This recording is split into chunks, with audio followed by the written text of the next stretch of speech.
Come on, girls. Here we go. Some days at the cabin start with the locals coming over for breakfast.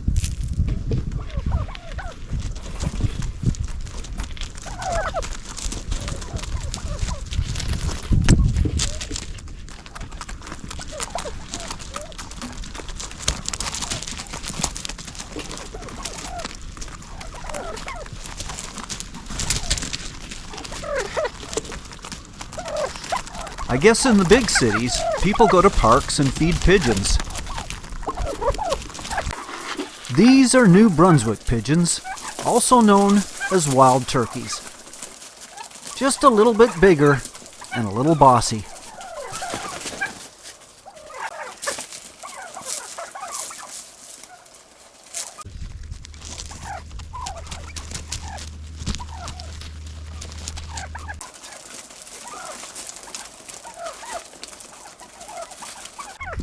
They only get a little treat because they have to survive on their own.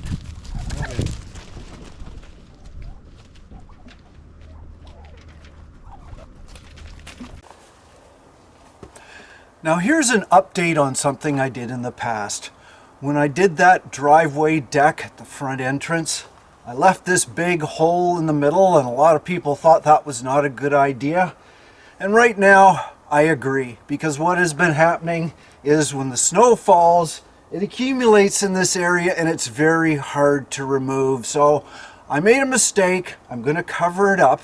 But there's another note here, and it's about frost heave. And it's behaving in a mysterious way. Now that it's been below freezing both during the day and the night, the frost is heaving, and it's right here. It's not heaving underneath those cement blocks. It's heaving to each side, and it's leaving the cement blocks as is. So it's risen up here about, I'd say about 5 or 6 inches. But at this point in time, at least, and it's just an observation, the wall, the retaining wall, is staying exactly where it should be. It's just sort of splitting up, leaving the wall as is, and it's coming up on both sides. And I'm okay with that.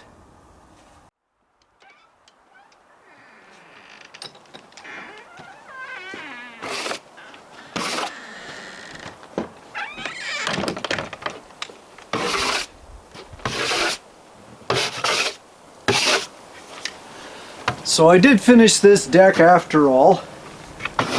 Didn't cost me that much. I was still using culled lumber, so I spent another like $30, no big deal. It does look better, I admit. With work on the deck now over, it was time for a new project.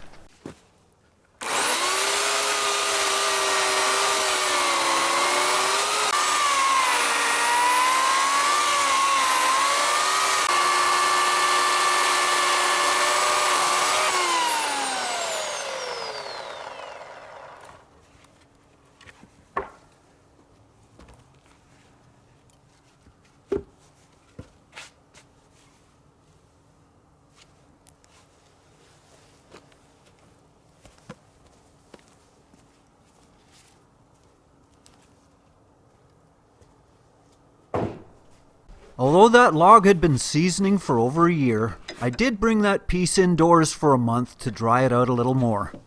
Now it was ready for shaping.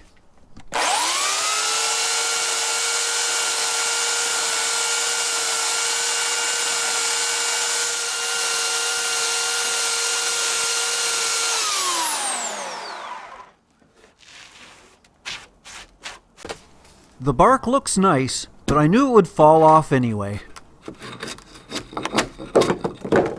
So now I had the beginnings of a wood stool. Now a stool is not much good without the legs, so I next rooted through the wood pile for suitable material.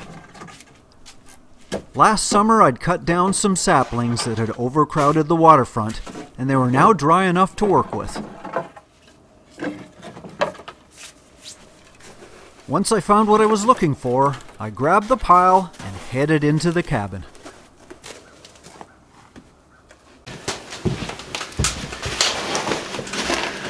Well, the stove's crackling away. Should be warm in here soon. Now after you've made the seat and it's at least rough, you can start on the stool legs. Now I've taken these 4 pieces and I've cut them down to about 32 inches longer, which is longer than they need to be. I'm just going to trim them off level when I get to that point. And they're about maybe 1.5 inches diameter. I think that should be enough strength for a stool.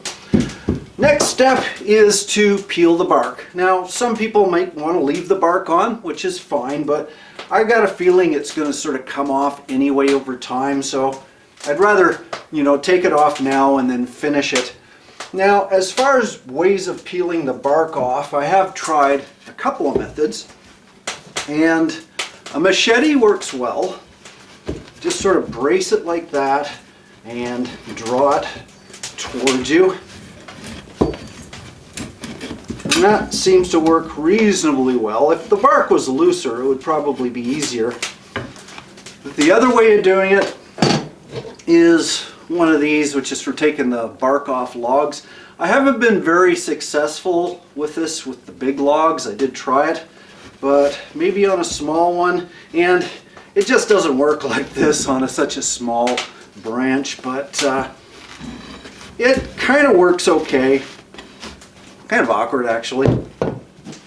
I prefer the machete. Now some may not be comfortable with drawing the knife towards them, so you can also use the traditional method of drawing it away from the body. Whatever works.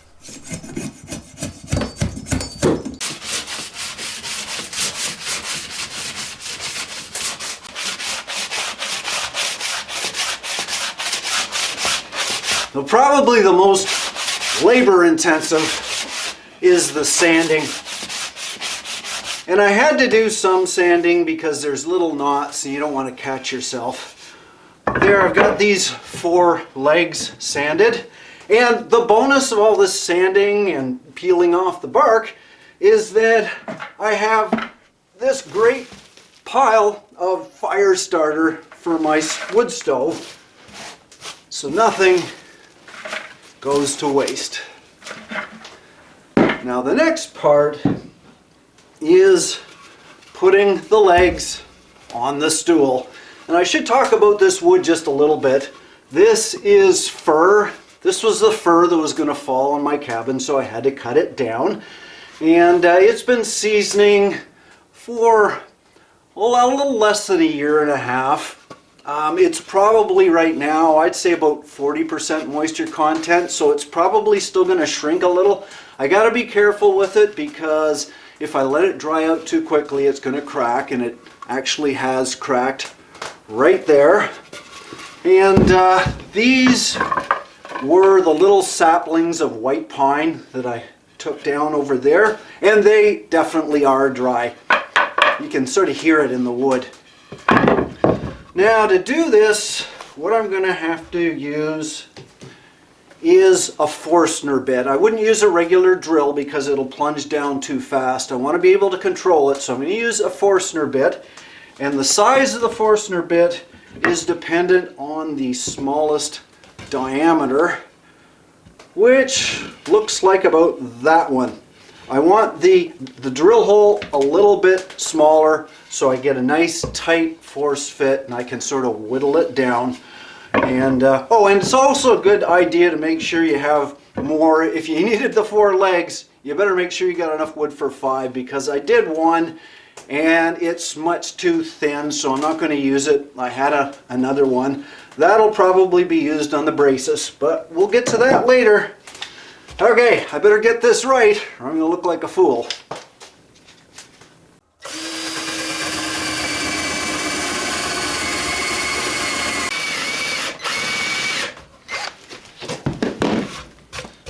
Okay, this one's the tester.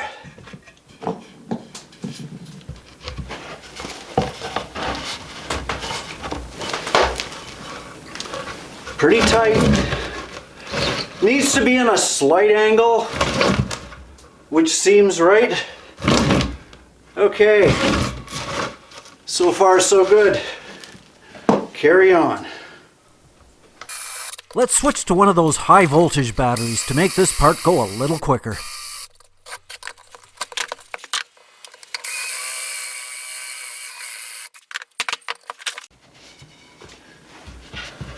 I think this one's good by itself, but the other ones, I got a little whittling to do. It's nothing more outdoorsy than whittling. I switched to a small camping knife for this as I needed my thumb to push the shaving forward. I finish up over the hole for fine-tuning the fit.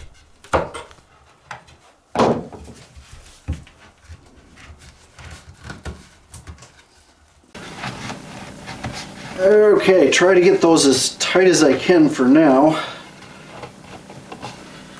And see what happens when I turn it upside down.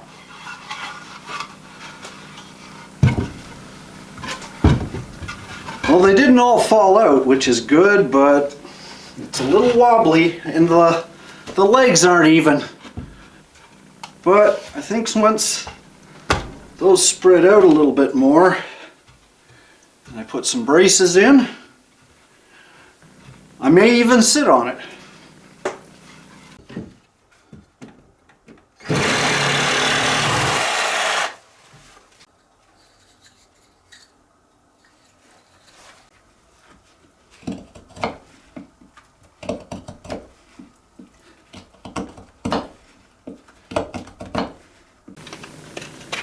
You know, there's something relaxing about working with wood.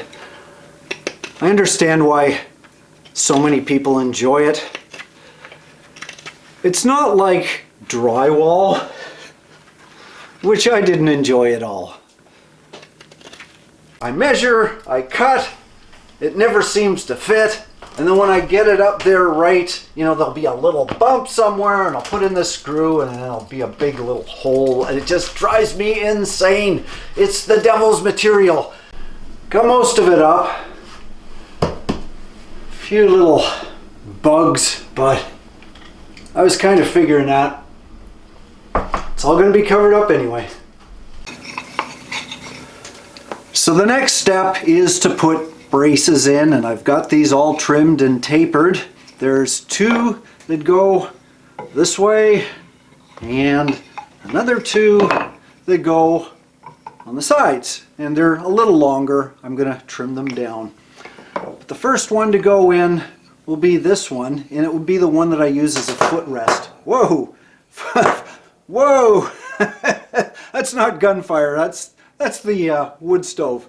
Anyway, I want to put one about there, and I found that the best height for me of having a footrest is about 16 inches from the seat, and that's why I've got this green tape. And I've tapered this down to about a 5/8 Forstner bit. That seems about right. I'm still going to have to trim a little bit more, but I don't see any reason why that shouldn't work. So I'm going to start drilling holes again.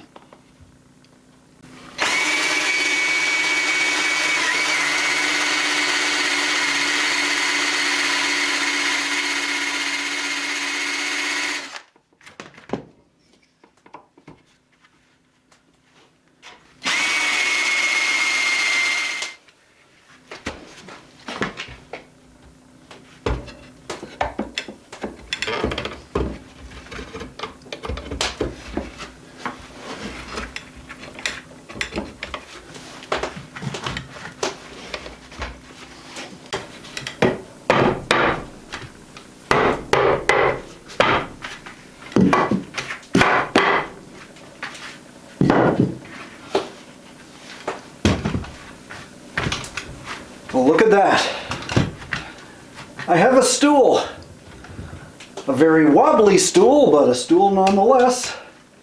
I think once I get things glued together, and that's coming apart right there already, it should be fine. And I think I have to take a leap of faith and glue it first, and then work on leveling it later. I know the legs are way too long, so I've got to trim them down.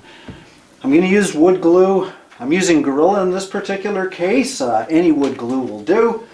But before I glue that, there's one thing I gotta make sure of, and that is because you cannot freeze this type of glue. Gotta make sure the cabin's warm enough. Time for some more wood in the fire.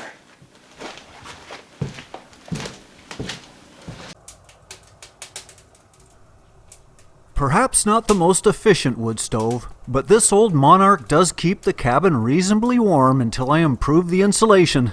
There's always something else to do. I wasn't going to be stingy with wood glue and made sure I plastered it on each joint.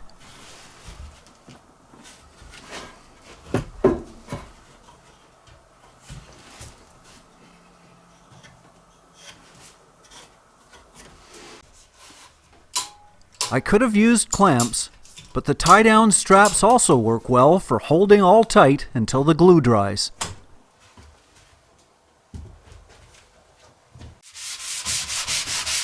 The next morning, I trimmed the legs and did a final sanding.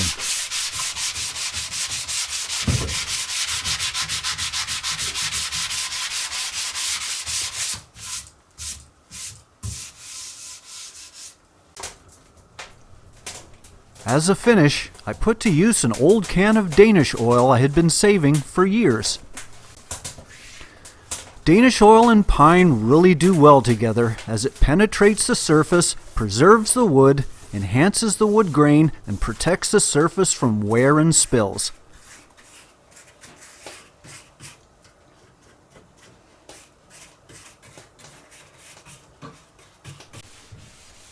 One last wipe with an old rag, and it's ready to dry by the fire.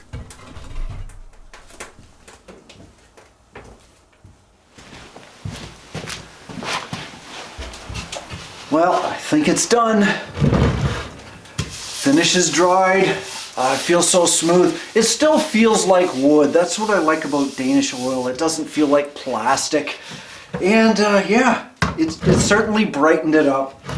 It's a great little stool. I know it's not perfect, but you know what? I made it from materials I already had that would have been going to waste or burned or something like that.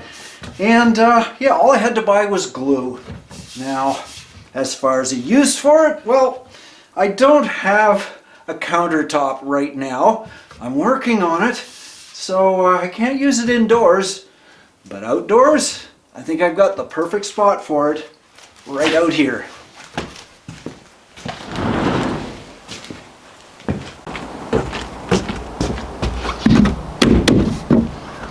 Seems pretty secure. Nice height. Footrest is right. Perfect for the deck. Well, what do we have here? Maybe brew workhorse. I guess those New Brunswick pigeons left it for me. Nice of them to do that. I haven't had a beer in a long time. I've been cutting back lately. You know, gotta take care of yourself. But I think it was a job well done. Got a great stool, I got a great view. Now I'm gonna have a great beer. Because although it looks pretty nice here right now, there is another storm coming up. Always is, so guess I better enjoy it while I can. Well, I hope you enjoyed this video. Check out my others as well. Cheers.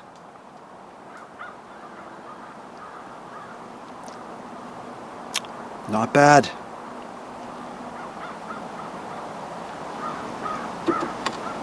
Whoa! Better watch out for the ice here. Don't want to lose my beer. Uh-oh. I think I'm going to hold on to it.